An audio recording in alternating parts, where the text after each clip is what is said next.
What's up, everybody? I'm Chris Dailey, joined here by Anthony Pulis, who's a former professional soccer player and a current coach over at Inter Miami. So, Anthony, thanks for coming on. Yeah, no, thanks for having me, Chris. Looking forward to it. Yep. So, you grew up in a soccer family with your dad, Tony, being a player, and then, eventually a coach. So, what did you really learn from your father at a young age? A lot. A lot of the things I learned from him really were on the importance of kind of having some good values and some good morals and principles, and really simple things like having a high work ethic, about having respect, good self-discipline, showing humility. And I think watching as a young boy, watching my dad work and watching his progression as a coach was very inspiring for me. I think obviously his story is interesting because he started coaching in the lower leagues in England. Obviously in England there's 4 professional leagues, and he kind of worked his way up one and then into the Championship, and then eventually he got Stoke City promoted into the EPL, and obviously went on and managed numerous seasons in an EPL. So I think watching kind of the time and the effort and the perseverance and the resilience that he showed through those years of working away with a goal in mind. Obviously, he had that goal that he wanted to coach at the highest level, and it was really, really inspiring to see. And it's a similar story to there's a number of coaches in England. You've got Chris Wilder at Sheffield United, Sean Dyche at Burnley, who are British coaches that have worked their way up, and generally in England now you don't tend to get an opportunity to coach in the EPL unless you get a team promoted from the Championship. So obviously he did it the hard way, but it was certainly fantastic for me to be around as a young boy. And then from a football standpoint, I mean, he was obviously at every game that I played when I was growing up, and he would, wherever he was working, he would take the time out to drive to come and watch me play, and he was probably my biggest critic at times, as probably most dads are, but having somebody with the level of knowledge that he had certainly helped me in my career, and now obviously as a coach as well, he's my biggest mentor. I mean, that's great. So, you played for Portsmouth while your father was actually there. That's kind of back when they were at the top. And then, in December of 2004, you moved to Stoke City, and then you go on a few loans. So what did you learn as a player, as a person as well, while out on these loans? Yeah, well, I think as a young player, when you're kind of coming through the ranks, I think like every player, you want to be playing games, right? You want to be playing in competitive situations. And I think you can only do so much training. Like, training is obviously massively important for lots of reasons, but ultimately as a player, you want something, you want an avenue to kind of put all the things that you've been working on in training into games. And obviously I was fortunate to start my career at a really good club in Portsmouth, and at the time when I signed my first professional contract there, that season they got promoted into the EPL. It was actually after my dad left, and Harry Redknapp was the manager.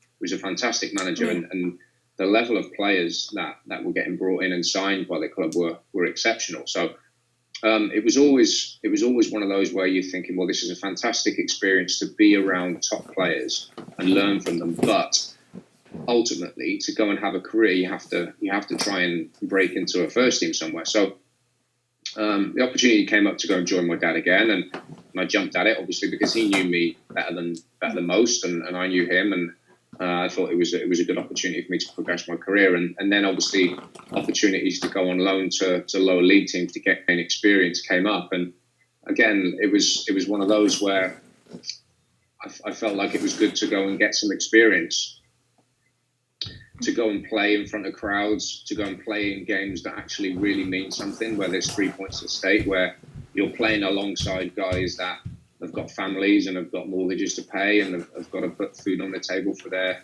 wives and their children. And me being a young player, that was a really, really good experience to see that, because again, in academy football and in what was reserve team football back then, the results didn't really matter too much. So it really sort of adds an edge to the game, and I felt like it accelerated my development a little bit. And as I said, I didn't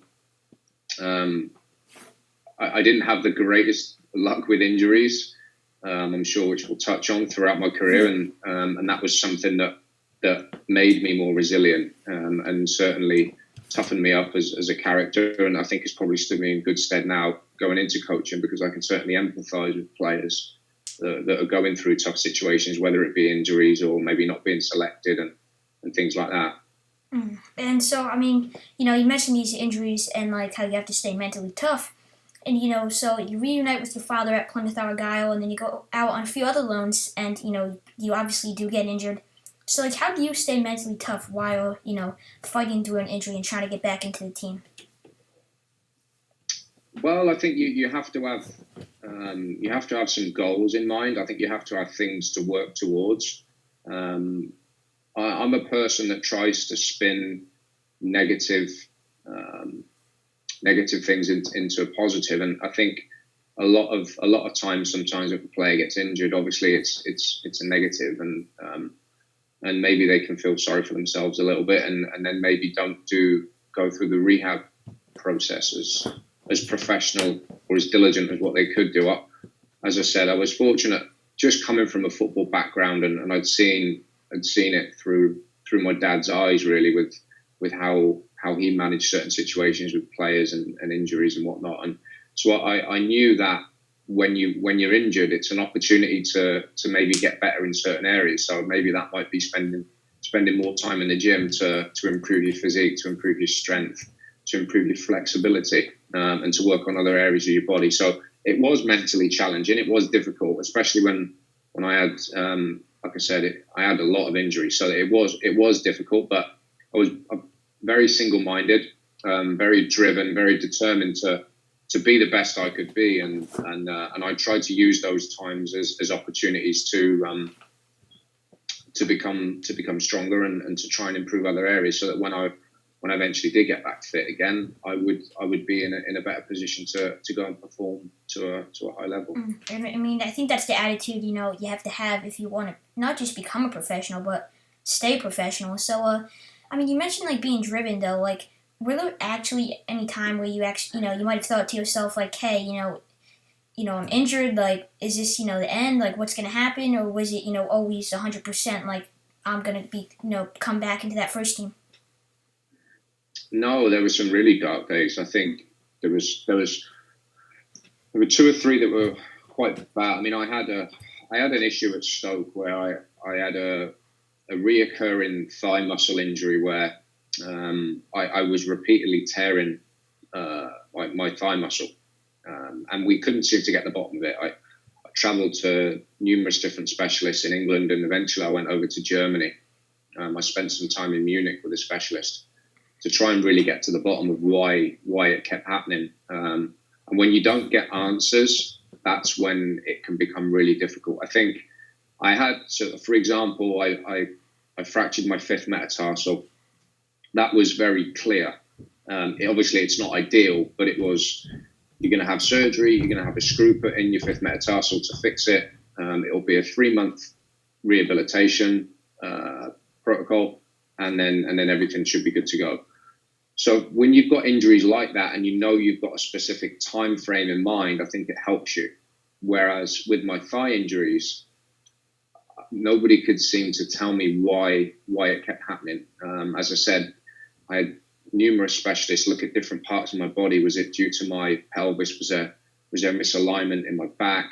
Was it a imbalance of certain muscles regarding my glutes, my hamstrings? Tried orthotics. We went through so many different things. Do I need to start doing yoga? Do I need to start doing Pilates?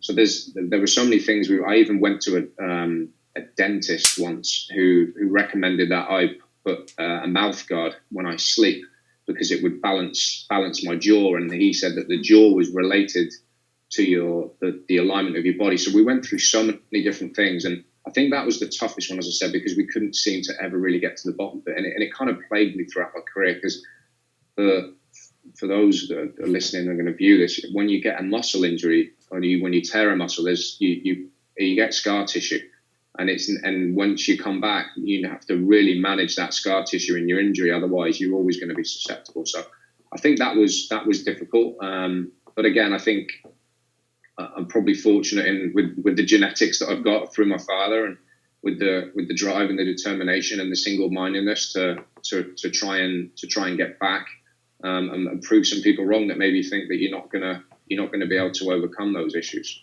Yeah, and I think that's probably that determination is a big reason why you kind of after that you really bounce back. So you go to Southampton, and then you go on a few loans again, and then go to Aldershot Town. So what was that period of your life and career like with Southampton, going out on loans yet again? Yeah, difficult. I think I obviously, again, really, really fortunate and really privileged to have joined what is a fantastic club in Southampton. I think obviously enormous amount of history, fantastic facilities, great track record in producing really good young players and good teams. And it was a really exciting move. I actually joined them injured, believe it or not. So the fifth metatarsal fracture I spoke about, I actually did that in pre-season with Stoke. Probably 3 days after I found out that there was some interest from Southampton. A real act of faith by them, because they still wanted to push the deal through and sign me, even though I was injured and I knew I was going to be out for three maybe 4 months. So it was a good experience. But again, I never really cracked it there for a number of reasons. I think there were a lot of good players. We had a lot of instability there at the time. When probably 6 months after I joined, there was some financial trouble. I think I went through probably 4 or 5 different coaches there, and experienced relegation, experienced promotion with them. So it was a tough time. And again, once I'd kind of got myself fully fit, and I wasn't playing, and I wasn't in and around the team on a regular basis. Similar thing, I wanted to play, and an opportunity came up to go to Aldershot, where I thought this might be an opportunity again to really get some regular minutes, and kind of establish myself. And so, like at Aldershot, you play there, and all of a sudden you go to America to play in the USL, which over here is the second division for Orlando City, now in the MLS. Like, when did that opportunity come about all of a sudden? Like, was it kind of a few months in Aldershot, and like, why did you say yes to that? Yeah, so it was actually in 2011. I had a call from my agent, who had some contacts with Orlando and knew Phil Rawlins, who was the president, Adrian Heath, who was the head coach, who I knew of a little bit anyway, just from his background of playing and coaching in England.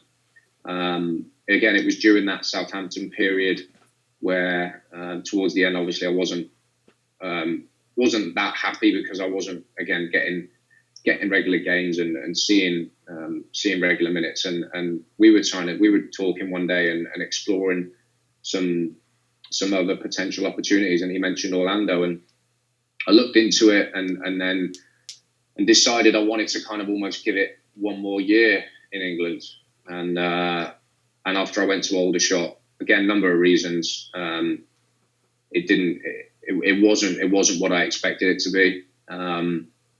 And the opportunity came up again to join Orlando, thankfully, and it was 2012. So I thought, you know what?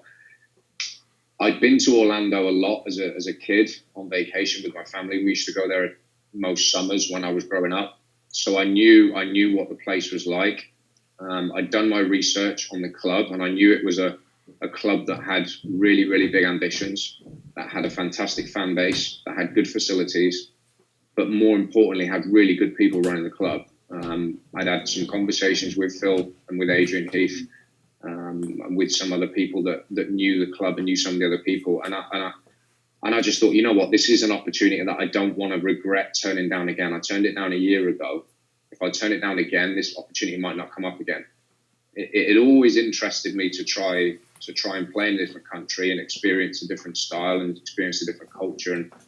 And my wife and I were actually, at the time we were engaged, and we were due to get married 4 months later.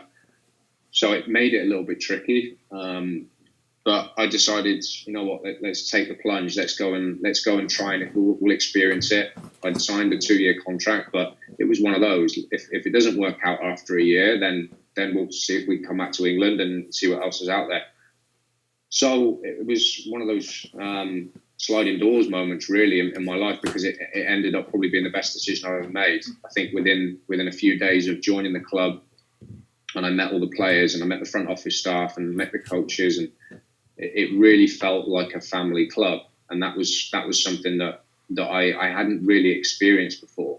I think when you're part of something that's new as well, I think it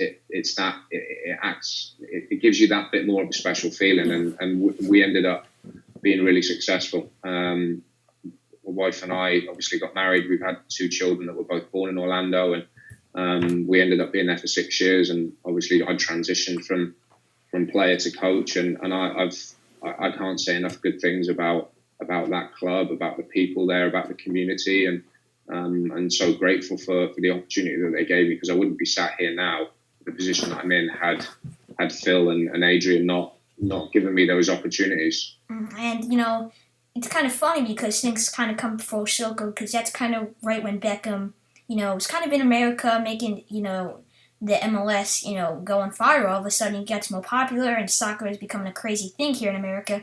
So he really, went at the right time, and now all of a sudden, you're playing for his club, which is crazy. Coaching. So, yeah.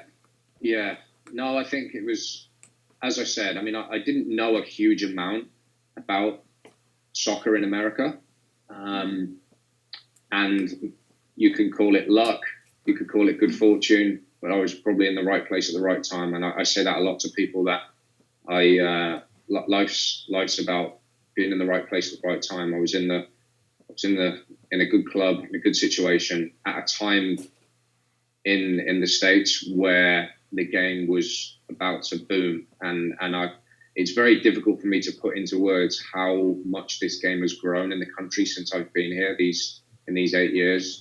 Not just MLS, but USL as well. Yeah. I think seeing the work that Jake Edwards and his team at USL have done, and the expansion, the growth, the improvement in facilities, the improvement in the new stadiums that are being built, the quality of players, the quality of coaching, and then obviously MLS speaks for itself. You look at the expansion in the league over the last few years, it's incredible, and I'm obviously really, really fortunate and privileged to be part of that. Yeah, and you mentioned the USL. So while playing with Orlando City, you actually win the USL Championship. I mean, what was it really like to get your hands on that silverware and kind of really find success in the professional game? I think any player will tell you, if you win a championship or you win a title, it's really special. It doesn't matter what level, what country, to be part of a team that wins something. As I said, when you put so much work in with a group of teammates, with a coaching staff, with a vision and a goal in mind, which is obviously to be successful and to win a championship, and to go and do that, is special and really satisfying. We had, as I said, a fantastic group of players that were really together, and it was very, very special. Mm-hmm. So. And then after that, you kind of make the decision to step away from the game and retire, but not really fully step away from the game, because you take the role as the head coach of the Orlando City B team, because they go to the MLS and then place the B team inside the USL. So how was that transition from, kind of being a player to a coach all of a sudden? It was fairly smooth. I'd been preparing myself. I knew from a young age I wanted to be a coach when I finished playing.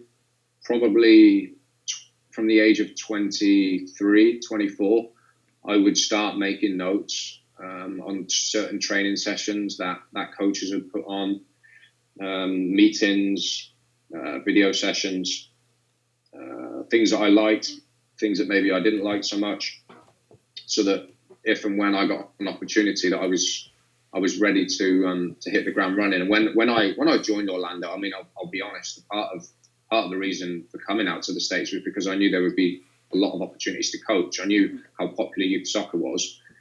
So when I was playing for Orlando, I was out coaching 2 or 3 nights a week with the academy. I mean, the club were fantastic in giving me teams to coach, and it gave me good experience on the grass. As I said, I was probably doing 6 to 8 hours on the grass a week with young players, ranging from teams from U9 all the way up to U16, U17, and that last year I was started coaching the older age groups as well, the 18s, and helping out with the PDL team, the under 23. So I had started building up some experience, and then at the end of the 2014 season, when everybody knew that the club was going to be transitioning into the MLS, and the club kind of told me that they weren't going to be keeping me on as a player, but they wanted me to join the coaching staff. At a relatively young age, it was 29, so a lot of people were telling me that I still had a lot to give from a playing standpoint, and I had a couple of offers to carry on playing, but I had a real passion for coaching and teaching and wanting to improve players, and I felt like making the plunge at that age would almost give me a little bit of a head start, if you like, on maybe other players that finished playing at probably around the age that I'm at now, probably 34, 35 players generally will finish playing, and that's when they kind of jump into coaching. So it was it was another one of those decisions that I look back on and really pleased I made it. And again, fortunate that the club gave a young rookie coach such a fantastic opportunity in coaching the B team, which was, again, joining what was a really competitive USL Championship league. Yeah, so I mean, you're doing all this, and you mentioned Adrian Heath being, your head coach, and, obviously your father. And, for people who don't know, Adrian Heath is an Everton legend, back in England, and now he coaches Minnesota United FC in the MLS. So, you had the experience, were you, you mentioned you were always taking notes from a young age. So, that really helped you prepare for this. And so, after that time with Orlando City, did you have a contract, to come back to Orlando? Or was it kind of like, I'm going to go to St. Louis? No, so I'd done the 2 years with Orlando City B, which were 2 great years. I think it's a really tough job being in charge of an MLS 2 team, because you've got 3 buckets of players that you're trying to manage. So basically, you've got a group of USL players. We had a small group, probably 12 to 14 guys on USL contracts. Then you're managing players that are coming down from the MLS group, either because they're coming back from injury or they're not being selected at the time. So you've got guys maybe that are not that happy, and maybe they're disgruntled because they're not part of the MLS group. And then you've got young players coming up through the academy that you're trying to progress and help improve and give them some minutes to aid their development. So you're balancing 3 groups of players, and it was very difficult, but I wouldn't have changed it for the world, because it really made me understand the importance of being adaptable, and then having the experience of coaching every weekend against experienced USL teams and coaches, and especially the independent ones, that winning means everything. And that was something that I tried to implement with our B team, because I think sometimes there can be mixed messaging on, well, what's this team for? Is it purely, are we just developing players? Are we a reserve team to give MLS players minutes? Are we still trying to be competitive? For me, I tried to almost cover all bases. I wanted to improve every single player that played for me, on and off the field. So we spent a lot of time with them. But then at the same time, preparing the team to win, because I'm a massive believer that a huge part of developing players is teaching them how to win.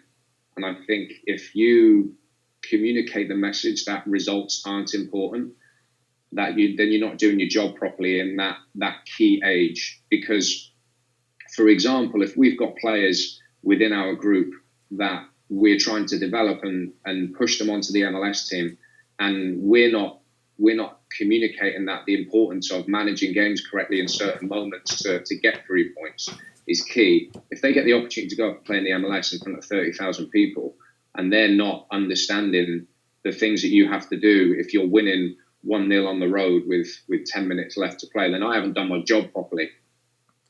Even the preparation of games, we would always show them videos of the opposition, so that they were in a mode where they when they eventually hopefully got that opportunity to go with the MLS group, it wasn't so much of a big jump and transition from a training and development and preparation standpoint. So at the end of the second season, I got approached by someone at the club, and they said, look, it's not looking likely that we're going to continue with the B team. I think there were a number of reasons. I think the biggest one was financial. I think the fees that the club had to pay to be part of the USL Championship, the travel, the housing for players, it was an expense that I don't think the club really wanted to carry on paying. So it was then a case of, well, do I look elsewhere, or do I stay and wait to see what other opportunities come up within the club? I mean, they'd said that they would be able to try and find me another role within the club, but then it was really me thinking, well, I've done 2 years of this, I've really enjoyed it, but in my opinion, the next step in my development as a coach would be, if I'm fortunate enough to try and be a head coach of an independent team. And then I had a phone call, and an opportunity came up to speak with the ownership group and the upper management at St. Louis FC, and that call went well. A few days later, I got another call inviting me up for an interview, so they flew me in. I had an interview for a couple of days, and then a week later, I got a call saying they'd offered me the job. So it was a bit of a whirlwind week or two. I accepted the job, and I had a fantastic 2 years there. It was another really good step forward for me in my development as a coach. Yeah, so I mean, St. Louis is a very prestigious team, and not the actual team, but St. Louis, MLS to St. Louis kind of shows it's a soccer city. There's something burning right there for soccer. So just recently you accepted the role to be the assistant coach at Inter Miami, the new MLS team. Making all the noise because of David Beckham and all these stars being linked to the club. So when did you find out Inter Miami was interested in you?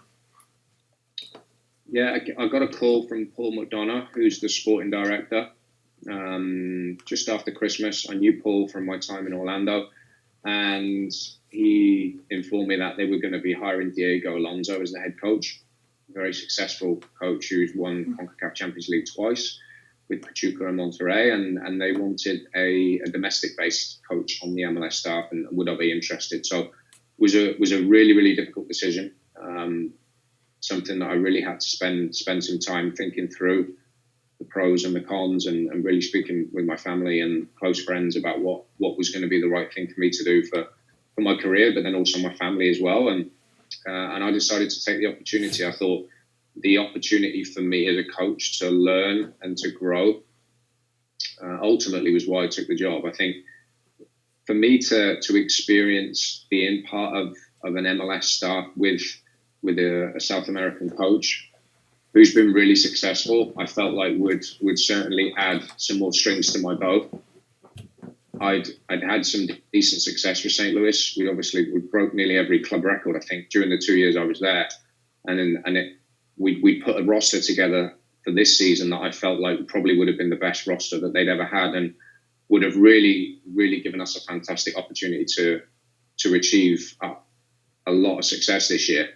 So that was tough when I called all the players there and told them that I was going to be leaving. But I felt like being at a higher level, albeit not as the head coach, not as the main man, not as the main decision maker that I'd been for the last 4 years, but in a different role would aid my development, and in the long term would probably put me in a position where I can say I'm a better, more well-rounded coach now.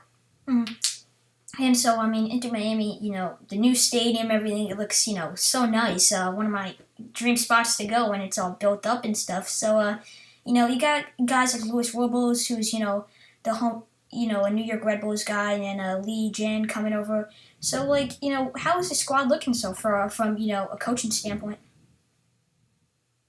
Yeah, I think the roster that's been put together is very good. I think we're very fortunate that we've got a group of players that are really close knit. There's a real good connection amongst them. Great amount of togetherness.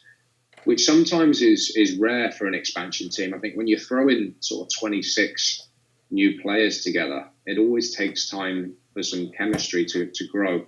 Certainly on the field, obviously there's a lot of work to be done. There were signs within pre-season and the first 2 games that were encouraging.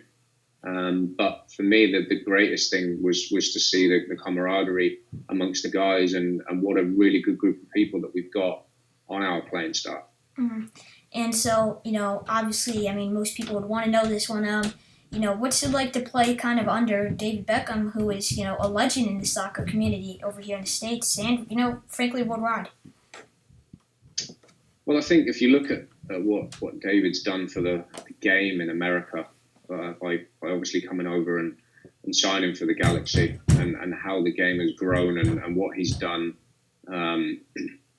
with his different efforts has been nothing short of fantastic. And then obviously we don't see a lot of him, to be completely honest. I mean, we've had a couple of interactions. We had a meal as a staff and players just before the first game, and then we saw him a couple of times since then. And as a person, he comes across fantastically well. Really, really respectful, very humble, very warm. But I think this is obviously a club that has very, very high hopes, very ambitious, and I'm sure with years to come, this will prove to be one of, if not the best, soccer organisations in North America. And speaking on hopes as we kind of wrap up here, what are your future goals as a coach? To be the best I can be. I think it's quite simple, really. I think I've got a growth mindset. I'm very hungry to learn, hungry to get better, hungry to improve players that I work with. I want to win, very competitive, and I think in this game it's very difficult to plan too far ahead because you just never know what's around the corner. I mean, take this COVID-19 crisis, for example. If you'd have said 4 months ago this would have happened, I think people would have thought you were crazy. So I think one day I would certainly like to be a head coach again. I think to take my experiences of the 2 years at Orland City B, the 2 years at St. Louis, and then however many years I'm an assistant here at Inter Miami. I think I would like to be in that position again. And I think if I am fortunate enough to get that, then I'll probably be a little bit more grounded and would have improved in certain aspects. But for now, my role is to support Diego and the staff and the players that hopefully once we do get back playing again, we can have a successful year. Mm-hmm. And so, I mean, lastly, what does the game of soccer mean to you? It's everything. I mean, it's been my life. I think when I think about what's important to me, it's family and then it's football. I think I grew up obviously in a football family where I lived and breathed football. I had a ball at my feet as young as I can remember. Any spare time, it would either be playing football or watching football. So I'm really fortunate that playing the game that I love has given me fantastic opportunities to meet great people, to see different parts of the world. And now I'm probably in the second best job in the world as a soccer coach. Best job in the world, as I say to players all the time, is being a professional soccer player. To get paid to play football is a fantastic privilege. And now I'm able to coach and try and help mentor, teach and develop the players now that we've got. So yeah, it means everything to me. Yeah, I mean, that's great, and, I can only thank you for this interview. You've had a heck of a career so far, and, there's only big things ahead. You're a great guy, so, I mean, I really thank you for coming on, and hope you're just staying safe and healthy throughout this time, really. Pleasure. Thanks, Chris. Same to you and your family as well.